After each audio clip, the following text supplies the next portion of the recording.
Hello everyone, in this video we are going to read a new poem, Aunt Jennifer's Tiger, which is written by Aldrin Rich. Aldrin Rich was an American poet, an essayist, and feminist. She was called one of the most widely read and influential poets of the second half of the 20th century, and she highlighted the oppression of women and lesbians, and that became a most important part of her poetic discourse. Means she wrote a lot of poetries on the theme of oppression of women and lesbians. Now, as we observe the first lines of the poem, we get to know that this story or this poem is about Aunt Jennifer. So, Aunt Jennifer's tigers. So, we have the tigers, and these tigers they belong to someone called Aunt Jennifer. And these tigers they are prancing. Prancing is to spring forward when the forelimb, that is the front limbs of the animal, is expanded forward and the hind limb is bent when it jumps, when it tries to jump. So in the same way these tigers are jumping, okay, they are springing forward across a screen. So across a screen here it means that it may be a screen or a painting or a canvas. So these tigers are not the real tigers and they are there in a painting, and it is painted in a way that these tigers are jumping forward. Light topaz denizens of a world of green. So these tigers are very brightly colored. They are the color of topaz. Topaz is the yellow gem. Okay, and they are denizens. Denizens is inhabitants. Okay, means they live in a world which is filled with greenery. So these tigers they are there on a screen, they are visible, and when we read forward we get to know that these tigers are made by Aunt Jennifer. She's doing her needlework, and in that needlework it is shown that the tigers are leaping or jumping forward, and their color is very vibrant. It is just like topaz gems, and they live in greenery, they live in a world of green.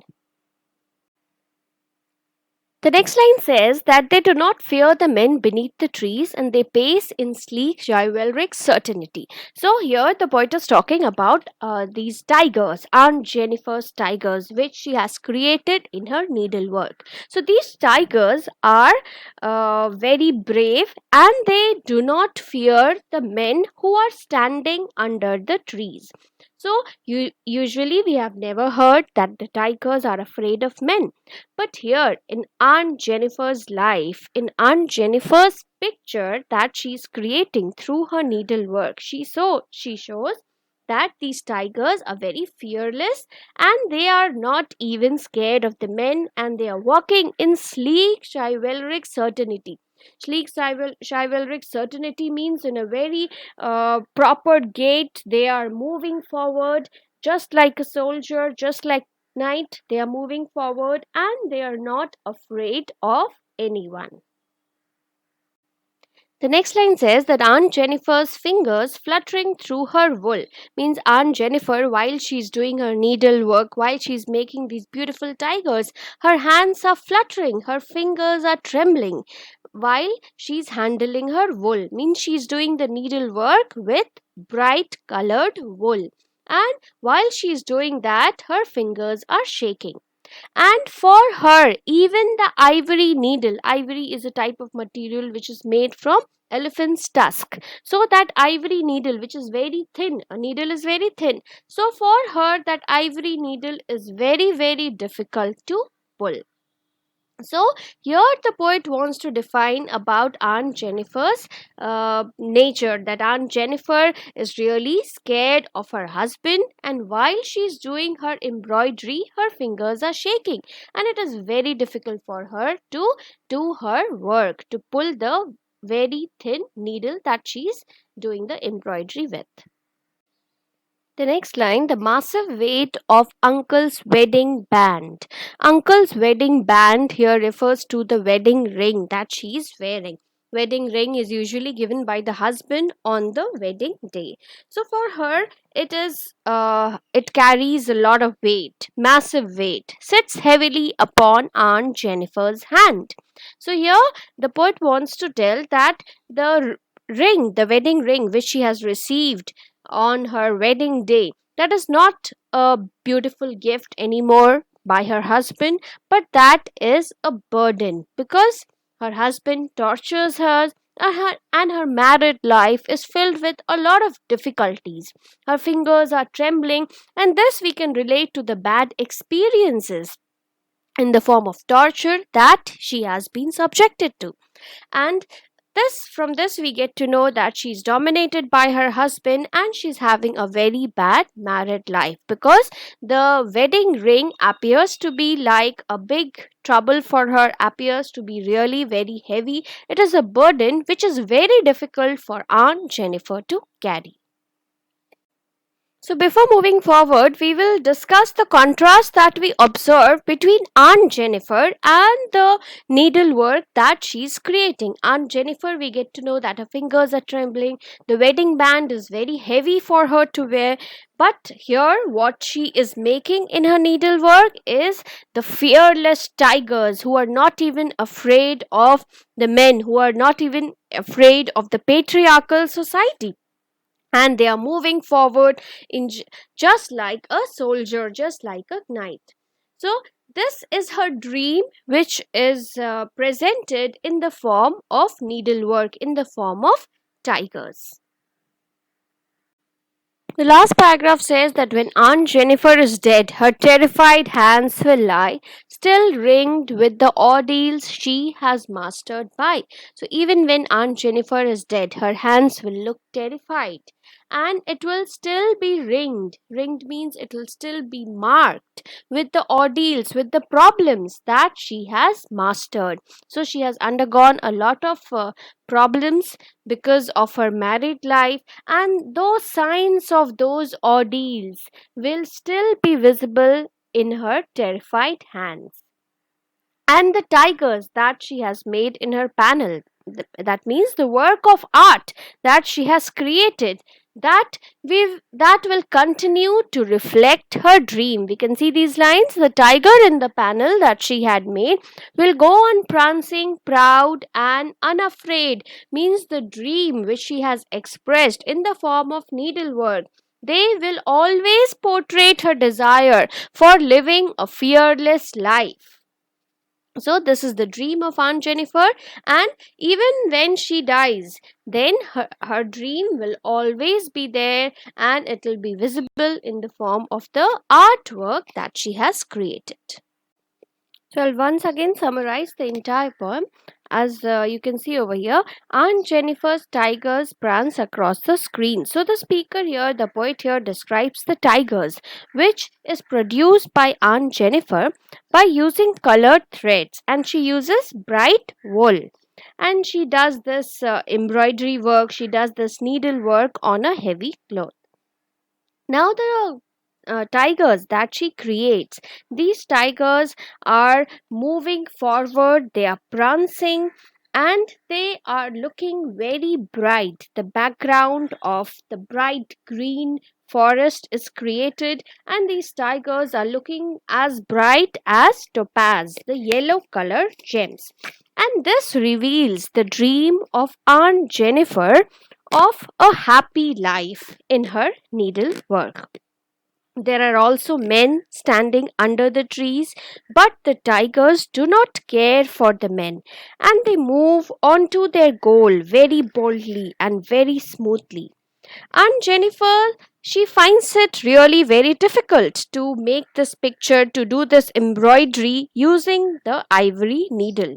And maybe she's very tired of doing her household work, maybe she's tired of the responsibilities because of her married life, or she's dominated by her husbands.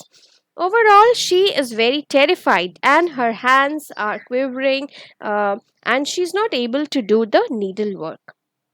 When she will die, then even then her art will keep on expressing her desire to move proudly and fearlessly like the tigers she has made. We can observe over here that her hands are terrified. Why her hands appear to be terrified? Why her fingers are fluttering? Because of the heavy weight of the uncle's wedding band. This refers to the weight of the household duties that she's performing day in and day out. She's heavily pressed and she has undergone several trials. She's dominated by her husband, and these words like fingers fluttering, ordeals, mastered, and hard to pull. All these words indicate her fear.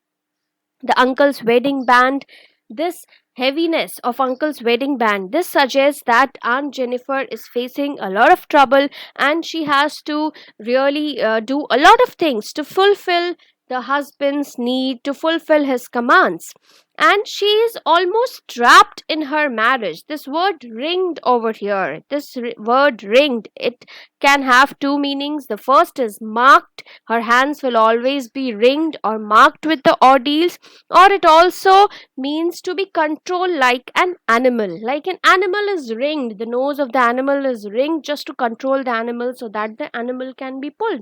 So, in the same way, she can be controlled. She is controlled by her husband, just like an animal is controlled. But what is her wish? Her wish is to be fearless. She cannot be fearless in her real life, but that is what she dreams of.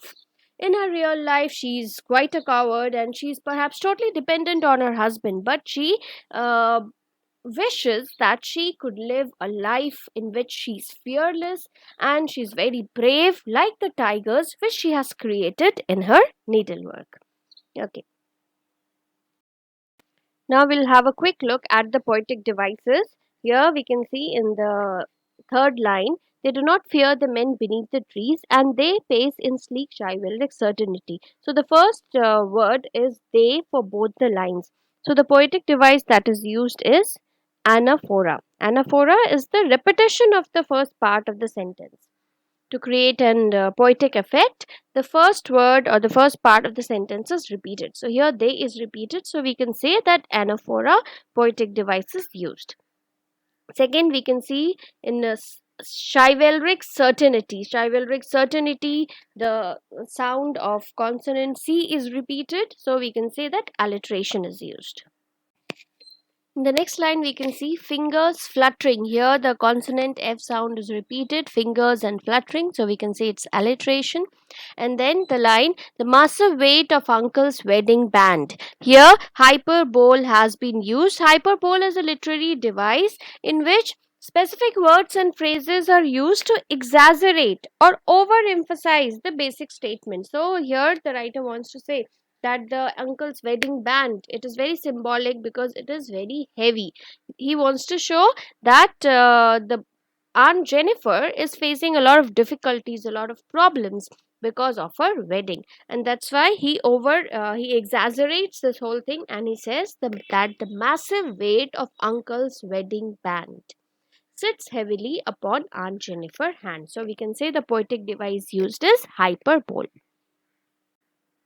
In the next line, we can see that personification has been used. Terrified hands. Hands have been personified. Hands are terrified. So we can say the poetic device used as personification. And then comes the word ringed, which we had already discussed before. In ring, the poetic device called as pun means if a word has the different meanings, if the same word has different meanings, then we can say that the poetic device used is pun. And what are the meanings of these word ring? The first meaning is that there's a ring in her finger, which is there on her hands, which is there on her fingers. And the second is the difficulties which always surround her. She's always ringed by the difficulties. And the third thing is it also symbolizes the way animals are ringed, they are controlled. Same way Aunt Jennifer is also controlled. So the poetic device used here is pun when the same word has different meanings. So I hope you have understood. Thank you.